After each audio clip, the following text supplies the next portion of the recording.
کل کے سبق کے اندر ہم نے یہ بات ذکر کی تھی کہ اللہ نے حضرت آدم علیہ السلام کو القاء کیے، عطا فرمائے تھے۔ فتلقى آدم کو چند کلمات، اللہ نے ان کی توبہ قبول کر لی۔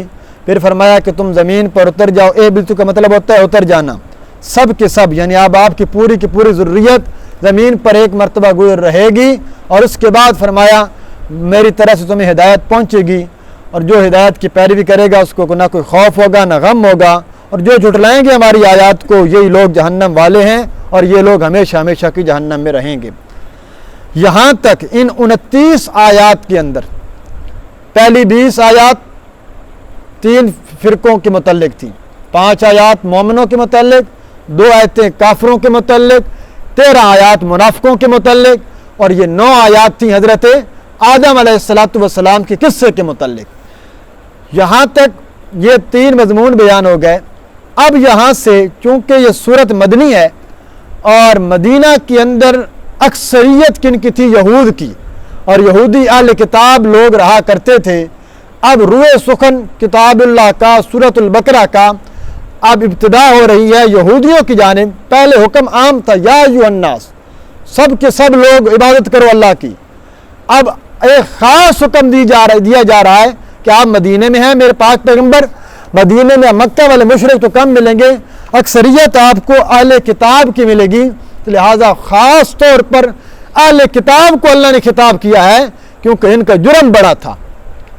جس کے پاس علم ہو اور پھر بھی عمل نہ کرے اس کا جرم ہمیشہ بڑا ہوا کرتا ہے۔ ایک بندہ جاہل ہے، اگرچہ اس کی وہ جہالت دلیل نہیں بن سکتی، عذر نہیں بن سکتا، لیکن اس کا جرم پھر بھی کسی نہ کسی درجے میں کم ہوگا۔ جاہل جو تھا، سب علم بندہ کہتے ہیں نا جی فلاں پڑھا لکھا شخص ہے، اور اس سے یہ امید نہیں تھی کہ اس نے یہ کام کیا۔ کیوں؟ پڑھا لکھا ہونے کے باوجود وہ کام کرے گا تو مطلب یہ کہ اس نے ڈبل گناہ کیا۔ تو اہل کتاب چونکہ جانتے تھے کہ اللہ کے پاک پیغمبر صلی اللہ علیہ وسلم سچے پیغمبر ہیں، اس کے باوجود ایمان نہیں لائے۔ اللہ نے ان کو اپنے انعامات کو یاد کروائے اور انہیں کچھ وعدے یاد کروائے کہ ان وعدوں کو پورا کرو، وگرنہ فرمایا تمہارا انجام بڑا خوفناک ہوگا۔ یہاں دیکھیے جی آیات کا ترجمہ۔ عام خطاب کے بعد خاص خطاب۔ یا بنی اسرائیل اذکروا نعمتی اللتی، یا بنی اسرائیل، اے بنی اسرائیل، اذکروا یاد کرو، نعمتی میری نعمت کو، اللتی وہ نعمت، انعمت علیکم جو میں نے تمہارے اوپر احسان کیا تھا، انعام کیا تھا، وَأَوْفُوا بِعَہدِی اور پورا کرو اس عہد کو جو تم نے میرے ساتھ کیا تھا۔ وَأَوْفُوا بِعَہدِی پورا کرو اس عہد کو جو تم نے میرے ساتھ کیا تھا۔ اوفی بعہدکم پورا کروں گا میں وہ عہد جو میں نے تمہارے ساتھ کیا تھا، عدلے کا بدلہ دوں گا، تم وہ عہد پورا کرو جو تم نے میرے ساتھ کیا تھا، میں وہ عہد پورا کروں گا میں نے تمہارے ساتھ کیا تھا۔ وَإِيَّايَ فَارْهَبُونِ اور صرف مجھ ہی سے ڈرتے رہو، اللہ ہی سے انسان کو ڈرنا چاہیے۔ اس آیت کے اندر اللہ رب العزت نے بڑے خوبصورت انداز میں خطاب کیا ہے بنی اسرائیل کو۔ بنی اسرائیل کسے کہتے ہیں؟ اسرائیل کی اولاد۔ اسرائیل کے اندر 2 جملے ہیں، اسرا الگ ہے، ایل الگ ہے، ملا کر کیا کہہ دیا؟ اسرائیل۔ اسرا کا مطلب ہے بندہ، ایل کا مطلب ہے اللہ، عبرانی زبان میں اللہ کو کہتے ہیں، اللہ کا بندہ۔ اسرائیل لقب کس کا تھا؟ حضرت یعقوب علیہ السلام کا۔ حضرت یعقوب کا لقب تھا اسرائیل، اور چونکہ یہ اولاد حضرت یعقوب کی ہیں تو کیا بنے؟ بنی اسرائیل۔ اس وجہ سے ان کا خطاب کیا گیا، اور اسرائیل کہتے ہیں اللہ کا اطاعت گزار بندہ۔ اللہ نے بڑے خوبصورت، اللہ نے فرمایا او میرے فرما بردار بندے کی اولاد، میرے فرما بردار بندے یعقوب کی اولاد ہو تم، اسی نسبت کا لحاظ کر لو کہ تم کس پیغمبر کی اولاد ہو، حضرت یعقوب کی اولاد ہو، یاد کرو میرے وہ انعام جو میں نے تمہارے اوپر کیے ہیں۔ تمام قومیں بڑی بڑی گزری ہیں دنیا کے اندر، یہ بڑی لوڈی اور لاڈلی قوم گزری ہے جس کے اوپر اللہ نے بڑے انعام کیے ہیں۔ ان کی ہر خواہش کو پورا کیا. آگے آئے گا ہمارے سبق میں یہ بات. تو اس لیے اللہ کہتے ہیں بھائی تمہارے ساتھ تو میں نے خاص معاملہ کیا ہے, تمہیں میں نے بڑے انعام دیے ہیں, تمہیں میں نے بڑے اکرام دیے ہیں. جو بات تم نے موسیٰ علیہ السلام سے کہی, موسیٰ علیہ السلام نے ہم سے کہی, ہم نے تمہاری اس بات کو پورا کیا. لیکن آج دیکھو میں تمہیں ان انعامات کو یاد کروا کے کہتا ہوں اپنے اس وعدے کو پورا کرو جو تم نے میرے ساتھ کیا تھا. یہ کون سا وعدہ ہے؟ یہ دیگر مقامات پر غالباً سورہ اعراف کے اندر بھی آئے گا. یہ وعدہ یہ تھا کہ اللہ نے بنی اسرائیل سے یاد لیا تھا کہ میں اب تمہارے بعد, تمہارے پیغمبر کے بعد جو پیغمبر بھیجوں گا تم نے ان کے اوپر ایمان لانا ہے, حضرت محمد صلی اللہ علیہ وسلم کی اطاعت کرنی ہے. آپ صلی اللہ علیہ وسلم اگر آخری پیغمبر آ جائیں تو تم نے ان کی معاونت کرنی ہے, اور ان کی کتاب میں یہ بات لکھی ہوئی تھی. اب وقت آ گیا اس وعدے کو پورا کرنے کا. نبی آخر زمان تشریف لے آئے, مدینۃ الرسول آ گئے ہیں, یثرب سے مدینۃ النبی بن گیا ہے. اب آئیے اور آپ صلی اللہ علیہ وسلم کی بیعت کیجئے, کرو گے تو میں بھی وعدہ پورا کروں گا. اور اللہ کبھی اپنے وعدوں کی خلاف ورزی نہیں کرتا. اللہ کون سا وعدہ پورا کرے گا؟ اللہ کا وعدہ یہ ہے کہ جو اہل کتاب میں سے بندہ ایمان قبول کرے گا اللہ اس کو 2 اجر عطا کریں گے. ایک چونکہ اس نے پچھلے نبی پر بھی ایمان لایا, حضرت موسیٰ کو بھی مانا, حضرت عیسیٰ کو بھی مانا, اور پھر جناب رسول اللہ صلی اللہ علیہ وسلم کو بھی مانا, تو فرمایا ان کو اجر بھی دگنا ملے گا اور تمہیں جنت کا وعدہ اللہ نے دیا ہے, وہ اللہ تو اپنے وعدے کو پورا کرے گا. باقی رہ گئی یہ بات کہ لوگوں کا ڈر ہے گدی چھن جائے گی, عہدہ چھن جائے گا, لوگ مخالف ہو جائیں گے.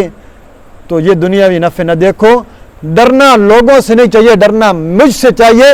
مجھ سے ڈرتے رہو, اللہ تمہارے اوپر انعام کرے گا. آگے دیکھو اب باقاعدہ حکم دیا جا رہا ہے. فرمایا وآمنوا, ترجمہ دیکھیے جی, فرمایا وآمنوا بما انزلت, اور ایمان لاؤ اوپر اس کتاب کے جو میں نے اتاری ہے. انزلت, اس کتاب کی صفت کیا ہے؟ مصدقا لما معکم, تصدیق کرنے والی ہے, لما, اس کتاب کی, معکم جو تمہارے پاس ہے. یہ کتاب ایسی نہیں ہے کہ پچھلوں کی تکذیب کر دے گی. یہ کہتی ہے تورات بھی حق ہے, انجیل بھی حق ہے, زبور بھی حق ہے, 1.25 لاکھ کم و بیش پیغمبروں پہ اترنے والے سارے صحیفے بھی حق ہیں, لیکن مجھے بھی مان, میں بھی حق ہوں, میں بھی اللہ کی جانب سے ہوں, اتاری گئی ہوں. مصدقا لما معکم, تصدیق کرنے والی ہے اس کتاب کی جو معکم تمہارے پاس ہے. وَلَا تَكُونُوا أَوَّلَ كَافِرٍ بِهِ, اور نہ ہو جاؤ تم اول کافر بِهِ, اس کتاب کے نہ ماننے کی وجہ سے پہلے کافروں میں سے. نہ ہو جاؤ تم اولا, ان پہلے لوگوں میں سے, کافر بِهِ, جو اس کتاب کا انکار کرنے والے ہیں, اس کتاب کو جھٹلانے والے ہیں. وَلَا تَشْتَرُوا بِآيَاتِ ثَمَنًا قَلِيلًا, اور مت بیچو میری آیات کو عوض تھوڑے پیسوں کے, ثمن قلیل کے عوض اللہ کی آیاتوں کو مت بیچو. وَإِيَّايَ فَاتَّقُونَ, اور مجھ ہی سے ڈرتے رہو, اللہ ہی سے ڈرتے رہو, اللہ سے ہی انسان کو ڈرنا چاہیے. یہ پھٹیاں پڑی ہیں, دے دیں آگے, یہاں بھی جو ساتھی بیٹھے ہیں ادھر آگے ہو جائیں, گنجائش بنا لیں. تو اس آیت میں اللہ نے صراحتاً کہا کہ قرآن مجید فرقان حمید کوئی ایسی کتاب نہیں ہے کہ جس کے ماننے سے نعوذ باللہ پچھلی کتابیں رد ہو جائیں گی. ہاں حکم قرآن کا چلے گا, قانون قرآن کا چلے گا, ایمان سب پر لانا پڑے گا. ایمان ہم سب پر لے کر آئیں گے, لیکن جو قانون ہے اور حکم وہ کتاب اللہ کا چلے گا. یہ تورات کی بھی تصدیق کرنے والی ہے. اچھا, یہاں اللہ نے کہا ہے کہ تم پہلے کافر نہ بنو. مدینہ کے یہودی تو پہلے کافر نہیں تھے. پہلے کافر کون تھا؟ ابو لہب تھا, ابو جہل تھا, میرے نبی کے رشتہ دار تھے, آپ مکہ کے باشندے تھے. یہاں پر کیوں کہہ رہا ہے؟ یہاں اس بات کا اللہ نے اعلان کیا ہے, تم ہو یہودی, تم ہو اہل کتاب, تم ہو پیر, تم ہو عالم. تورات کے علماء کے پیچھے, پیروں کے پیچھے, پیشواؤں کے پیچھے بڑی جماعتیں ہوتی ہیں. وہ لوگ تمہیں دیکھ رہے ہیں, اہل کتاب خاص طور پر علماء, یہ تمہیں دیکھ رہے ہیں. تم آج ایمان قبول کرو, تمہیں دیکھتے دیکھتے سینکڑوں یہودی ایمان قبول کر لیں گے. وہ کہتے ہیں ان کے پاس کتاب کا علم ہے, اگر اس نے اسلام قبول کر لیا مطلب یہ ہے کہ پھر واقعتاً یہ سچا مذہب ہے. اور اگر تم نے اس کا انکار کیا تو تم ایک ایسی ریت پیدا کرو گے کہ تمہیں دیکھ کر بہت سارے لوگ ایمان قبول نہیں کریں گے، وہ تو اپنے نا ایمان قبول کرنے کی وجہ سے جہنم میں جائیں گے، تمہارا گناہ دگنا ہو جائے گا کہ تم پیشوا تھے، تم نے خیانت کی کتاب اللہ کے ساتھ، اللہ کی کتاب تورات کے اندر تم نے خیانت کر کے ان کو اصل مسئلہ نہ بتلایا، لہذا تم اس سے علماء نے یہ مسئلہ ذکر کیا۔ جو بندہ کسی برائی کے کام کی ابتدا کرتا ہے، سبب بنتا ہے، اور اس کی وجہ سے دوسرے لوگ بھی اس برائی میں شامل ہو جاتے ہیں، جب تک وہ برائی ہوتی رہے گی، چاہے وہ مر بھی جائے گا، اس بندے کو برابر اس کو گناہ ملتا رہے گا۔ یہ بڑا سخت حکم ہے، بہت سخت حکم ہے۔ اب اس میں اب کیا کیا آئیں گے، اب آپ خود دیکھ لیں۔ فحاشی پھیلانے والے، بے حیائی پھیلانے والے، سر عام مجرا کروانے والے لوگوں کو، یہ یہاں سے ہم گلیوں سے گزرتے ہیں، بیٹھکوں میں ڈک لگا کے جو بیٹھے ہیں، گانے بجا رہے ہوتے ہیں، انہیں کیا نہیں پتا، خود تو گناہ کر رہا ہے، اب باہر سے جو بندہ گزرا ہے اس کی نیت بھی نہیں ہے، لیکن اس کے کانوں میں جو آواز گئی ہے اس کو کوئی گناہ نہیں ملنا، ہاں اللہ یہ کہ وہ رکے نہیں، اللہ یہ کہ وہ اس کی جانب ٹھہر نہ جائے اور رکتا رہے، دیکھتا رہے، وہ گزر گیا۔ جو جتنی دیر جتنے بندے گزریں گے اس سب کا وبال اس بندے کو مل رہا ہے۔ تو یہ سر عام جو گناہ کیا جاتا ہے نا، یہ دعوت دی جاتی ہے اس بات کی جانب آؤ تم بھی، اور اس کی وجہ سے کسی کے دل میں یہ بات پیدا ہو گئی اور اس کی وجہ سے وہ گناہ کے اندر آ گیا، فرمایا جب تک وہ گناہ کرے گا اس بندے کو گناہ ملتا رہے گا۔ اور اللہ کہتے ہیں، اور اگلا حکم دیا کہ میری آیات کو ثمن قلیل کے بدلے نہ بیچو۔ امام حسن بصری رحمہ اللہ فرماتے ہیں ثمن قلیل کو یہ مطلب نہیں تھا کہ وہ چند پیسوں کے بدلے بیچ رہے تھے، ساری دنیا اور دنیا کے اندر جو کچھ بھی ہے نا، یہ سارا کا سارا اکٹھا کر دیا جائے، قرآن کے ایک حرف کی بھی قیمت ادا نہیں ہو سکتی، یہ سب ثمن قلیل ہے۔ اگر کوئی بندہ 10 ارب روپے لے کر بھی مسئلہ چھپا لے نا، تو تب بھی کہیں گے ثمن قلیل کے بدلے سے نے قرآن کو بیچا، کیونکہ قرآن کی نعمت کے بدلے میں ساری دنیا بھی تمہیں کو دے لے اور اس نے مسئلہ چھپا لیا اور نہ بتلایا، تو فرمایا کہ اس بندے نے قرآن کو بیچ ڈالا ہے، اور اس کے کل قیامت کے دن ایسے لوگوں کے اندر شامل ہوگا جو قرآن جس کے خلاف گواہی دے گا۔ وہی یا فتقون، لوگوں سے نہ ڈرو، مجھ ہی سے ڈرو۔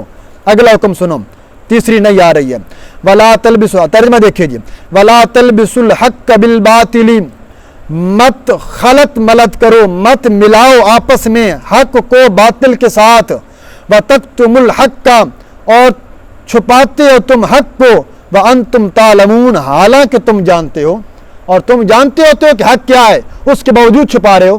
کیا مطلب؟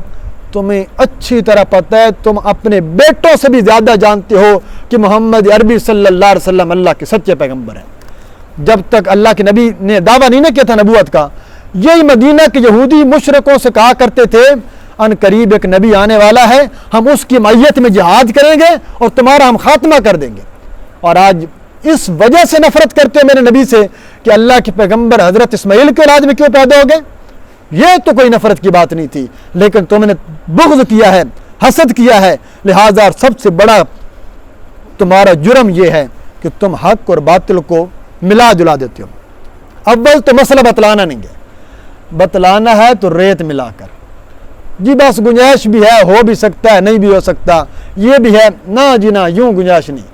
جو مسئلہ ہے لہجہ ٹھیک ہے، کسی کو گالی نہیں دینی، لیکن جو حق بات ہے وہ ڈنکے کی چوٹ پہ کرنی ہے اور بتلانا ہے مسئلہ کہ توحید کے مسئلے کے اندر لچک نہیں ہونی چاہیے، رسالت کے مسئلے میں لچک نہیں ہونی چاہیے، عظمت صحابہ کے مسئلے میں لچک نہیں ہونی چاہیے، اصلاح معاشرہ کے اندر لچک نہیں ہونی چاہیے کہ آپ کو کوئی لگتا سود کھا رہا ہے، آپ کہیں کہ وہ بیٹھا تو میں اس کی تردید نہیں کروں۔ جو سود کھائے گا وہ اللہ اور اس کے رسول سے جنگ کرے گا، جو شرک کرے گا وہ اللہ کا دشمن ہے، فرمایا کہ اس کا ٹھکانہ ہمیشہ ہمیشہ کی جہنم ہے۔ جو نبی کا دشمن ہے، جو بدعات کے اندر پڑتا ہے، رسومات کے اندر پڑتا ہے، فرمایا یہ مسئلہ چھپانا نہیں ہے، بڑے کھلے طریقے سے حق بتلاؤ، اور جس نے حق چھپا لیا اور وہ جانتا تھا، اس کی بڑی سخت وعید لکھی ہے علماء نے، حضرت مفتی شفیع رحمہ اللہ نے، باقی مفسرین نے۔ اگر کسی عالم سے مسئلہ پوچھا گیا، بات پوچھی گئی جو واقعتاً اس علم میں بھی تھا، مسئلے سے مراد یہ ہے کہ جو ضرورت تھی اور اس کے اندر کوئی ایسی مسئلت نہیں تھی، یعنی خفیہ مسائل نہیں، جو ظاہراً مسائل بتلانے کے لیے بدعت کے متعلق پوچھا گیا، شرک کے متعلق پوچھا گیا، اور اس نے کسی اپنے دنیاوی مقصد کی خاطر اس کو چھپا لیا، اور اپنا عہدہ اپنا مسلح بچانے کے لیے، فرمایا کل قیامت کے دن بڑے سخت عذاب کے اندر یہ بندہ شکار ہوگا، اور اس کو اللہ کی طرف سے بڑی سخت نافرمانی کا عذاب ملنے والا ہے۔ اگلا حکم دیکھیے جی، فرمایا ایسا کام نہ کیا کرو، مسئلہ بتلایا کرو، اور فرمایا سب سے بہترین جہاد یہ ہے ظالم بادشاہ کے سامنے کلمہ حق کہنا، جو سلف صالحین کا طریقہ کار ہے۔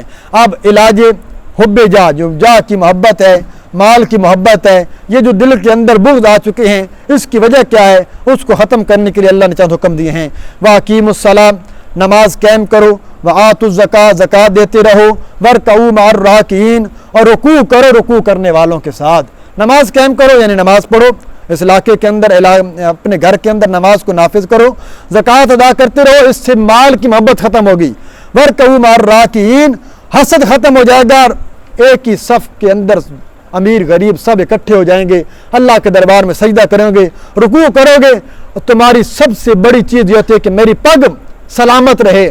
جب تم اپنی اس پگ کو، اپنی اس دستار کو اللہ کے سامنے جھکا دیتے ہو، انسان کے اندر عاجزی پیدا ہوتی ہے۔ نماز عاجزی پیدا کرنے والی ہے۔ اگلا حکم سنیے، أَتَأْمُرُونَ النَّاسَ بِالْبِرِّ وَتَنْسَوْنَ أَنفُسَكُمْ وَأَنْتُمْ تَتْلُونَ الْكِتَابَ۔ أَتَأْمُرُونَ النَّاسَ، آیا حکم دیتے ہو تم لوگوں کو بالبر، نیکی کا، وَتَنْسَوْنَ أَنفُسَكُمْ، اور بھلا دیتے ہو اپنے آپ کو، اپنے آپ کو بھلا دیتے ہو، لوگوں کو نیکی کا حکم دیتے ہو۔ وَأَنْتُمْ تَتْلُونَ الْكِتَابَ، اور تم تلاوت کرتے ہو کتاب کی۔ أَفَلَا تَعْقِلُونَ، تم عقل کیوں نہیں کرتے، تم شعور کیوں نہیں رکھتے؟ یہاں یہ اصل تو ہے یہود کے لیے، وہ یہودی عالم جو کتاب اللہ یعنی تورات کی تلاوت بھی کرتا ہے، لوگوں کو بتلاتا بھی ہے، لوگوں کو حکم بھی کرتا ہے نیکی کا، لیکن خود عمل نہیں کرتا۔ اس کے تحت لکھا کہ پہلے خود بتاتا تھا کہ نبی آنے والے ہیں، علامات بتاتا تھا، سب کچھ کرتا تھا، لیکن آج کیا ہوا؟ آج جب اللہ کے نبی آ گئے تو اب چھپانے لگا، کیونکہ اپنی وہ گدی جاتی ہے، اس کے لیے فرمایا جھوٹ بول دیا۔ اور نمبر 2 یہ بھی ہے کہ بعض یہود کے عالم تھے جو یہودی مسلمان ہو گئے نا، ان کے پاس ہے کہ ہم نے اللہ کے نبی پر کلمہ پڑھ لیا ہے، انہوں نے کہا تم نے ٹھیک کام کیا ہے، یہ سچا پیغمبر ہے، تو پھر آپ کیوں نہیں لاتے؟ ہماری مجبوری ہے، ہم نہیں قبول کر سکتے، ہماری مجبوری ہے۔ تو فرمایا ایسا نہ کیا کرو۔ اور اس سے وہ عالم بھی مراد ہے جو صرف لوگوں کو تو حکم کرتا ہے لیکن خود عمل نہیں کرتا، اپنے علم کے اوپر عمل نہ کرنے والا بے عمل عالم، اور بے عمل ہر مسلمان جو اپنے علم پر عمل نہ کرے گا، فرمایا اس کا علم اس کے کسی کام نہیں آئے گا۔ عالم اور مسلمان مومن کامل وہی ہے جو اپنے علم کے اوپر عمل بھی کرے، فرمایا ایسا نہ کیا کرو، لیکن اس کے باوجود نیکی کا حکم کرتے رہو اور اپنے آپ کو مت بلاؤ، کتاب اللہ کی تلاوت کرتے ہو عقل کرو۔ وَاسْتَعِینُوا بِالصَّبْرِ وَالصَّلَاةِ، مدد طلب کرو اللہ کی سے، کس چیز کے ذریعے؟ بالصبر، صبر کے ذریعے، والصلاۃ، اور نماز کے ذریعے۔ 2 چیزوں کے ساتھ اللہ نے کہا اللہ کی مدد طلب کرو۔ صبر کے ذریعے کہ تکالیف آئیں گی، مسئلہ بتلاؤ گے، لوگوں کو توحید سناؤ گے تو لوگ پتہ نہیں کیا کیا باتیں کریں گے، صبر کرنی ہے۔ صبر کے 3 درجے ہیں، الصبر علی الطاعات، الصبر علی المعصیہ۔ پہلا یہ ہے کہ صبر ہو نیکیوں کے اوپر، جو نیکی کر رہے ہیں اس کے اوپر صبر کرنا ہے، ہمیشہ یہ عمل کرنا ہے۔ آپ یہ درس کا عمل کر رہے ہیں، آپ نماز پڑھ رہے ہیں، آپ زکوٰۃ دے رہے ہیں، ہمیشہ کرنا ہے۔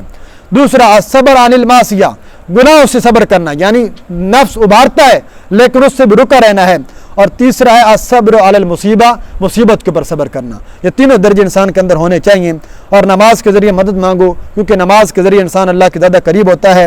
وَإِنَّهَا لَكَبِيرَةٌ، لیکن یہ بہت بڑی بھاری چیز ہے، نماز پڑھنا بڑی بھاری ہے۔ بھاری ہے نہ الا علی الخاشعین، مگر خشوع خضوع رکھنے والے بندوں کے لیے بھاری نہیں ہے۔ جو بندہ نمازی ہے نا، اس کو رات کو نیند نہیں آئے گی جب تک نماز نہیں پڑھے گا۔ جو نماز کے ساتھ جڑا ہوا مسجد سے، اس کے لیے بھاری نہیں ہے، منافق پر بھاری ہے، اور ہر وہ بندے کے لیے بھاری ہے۔ فرمایا جو مجبوراً نماز پڑھ رہا ہے، فرمایا ایسا نہ کیا کرو، بلکہ اس نماز کو بڑے خشوع خضوع کے ساتھ ادا کرو۔ نماز بھی پڑھو لیکن نماز کے حقوق کے ساتھ پڑھو۔ آخری حکم یہ دیا، الذین یظنون انہم ملاقو ربہم وانہم الیہ راجعون۔ خشوع کا نسخہ کیا ہے کہ یہ وہ لوگ ہیں یظنون، جو یقین رکھتے ہیں، انہم ملاقو ربہم، کہ وہ ملاقات کرنے والے ہیں اپنے پروردگار سے۔ فرمایا ابن حزم سے پوچھا گیا تھا کہ اللہ سے بندہ موت سے گھبراتا کیوں ہے اور اللہ سے ملاقات کا کیا طریقہ ہے؟ فرمایا جو مومن بندہ ہے وہ تو ایسے، اس کو تو گھبراہٹ ہوتی نہیں ہے، وہ تو اس طرح خوش ہوتا ہے جیسے سال کے بعد مسافر گھر آئے نا تو کتنی خوشی ہوتی ہے کہ میں گھر جا رہا ہوں۔ مومن بندہ تو قیامت کے دن اس طرح آئے گا، میں آج اپنے رب سے ملوں گا، اپنا اعمال نامہ دیکھوں گا، تو فرمایا ایسے اعمال نامے لے کے جاؤ تو وگرنہ تمہیں گھبراہٹ نہیں ہوگی، اور ہمارا یقین ہے کہ ہم نے اپنے پروردگار سے ملنا ہے، وَأَنَّهُمْ إِلَيْهِ راجعون، اور سب کے سب نے لوٹ کر جانا ہے، سب کے کس الیہ، اپنے پروردگار کی جانب، اپنے رب کی جانب سب نے لوٹ کر جانا ہے۔ اس عقیدے کو حاضر رکھو اور اسی عقیدے کے مطابق عمل بناؤ، اپنے اعمال درست کرو، اپنی حرکات درست کرو۔ آج ہمارے اعمال دیکھیے، سیلاب کہاں ہے، اللہ کا عذاب کہاں ہے، جس علاقے میں سیلاب آتا جا رہا ہے، جو چیز ضرورت کی ہے وہ مہنگی ہوتی چلی جا رہی ہے۔ یہ وہ تاجر ہے جس کے بارے میں فرمایا کہ یہ حرام، یہ ذخیرہ اندوزی کے اندر آئے گا، ناجائز قیمتوں کو بڑھانے والا، لوگوں کی مجبوریوں سے فائدہ اٹھانے والا، یہ جہنم کا بڑا سخت عذاب ان کو ہونے والا ہے۔ حلال کما رہے، حالانکہ حلال طریقے سے لیا تھا۔ جو خیمہ مفتی ابو لبابہ شاہ منصور اور سید عدنان کاکا شاہ وہ چل رہے ہیں، انہوں نے بھی یہ بات کی کہ جو خیمہ ہمارے ہی علاقے میں 4000 کا مل رہا تھا، جب ہم سیلاب زدگان کے لیے لینے گئے انہوں نے کہا وہ 17000 کو چکا ہے، یہ ہم آپ کو بلیک کے اندر فروخت کریں گے۔ تو لینا پڑ رہا ہے، لیکن دینا اللہ کے راستے میں تھا، ہونا تو یہ چاہیے تھا کہ اور کم کر دیتے۔ تو یہ اللہ کے عذاب کو دعوت دینے والی بات ہے۔ یہ سارا حکمرانوں پہ نہیں ڈالا جاتا، اپنے اعمال دیکھنے پڑتے ہیں، اللہ کا عذاب پھر سب کے اوپر آتا ہے۔ اللہ تعالیٰ سب کی حفاظت فرمائے، اللہ تعالیٰ قرآن و سنت زندگی گزارنے کی توفیق عطا فرمائے۔